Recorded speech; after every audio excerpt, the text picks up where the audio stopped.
Mga bagay na nakatayo. 1, 2, 3. Ah, bakit? Hala. Building. Ano ba? Tawa!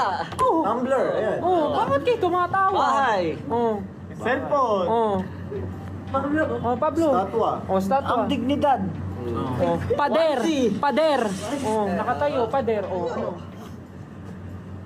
Ako na ba? Sige, yung logic na lang. Sige. Kung ikaw ay binigyan ito. Parang legit still ah. Kung ikaw ay binigyan ni Maria ng 10 apples, binigyan ka naman ni Peter ng 10 banana. Okay. Binigyan ka ni Marilu ng 20 banana. That's 30. Ano pa ka ng nanay mo? Hindi. At binigyan ka na naman ni Jocelyn ng 5 atis. Ano ang sasabihin mo? Thank you! Very logical. Si Mang Jose, Oh. meron siyang anak. Ano pa ka na? 5. 5? Ang dami naman.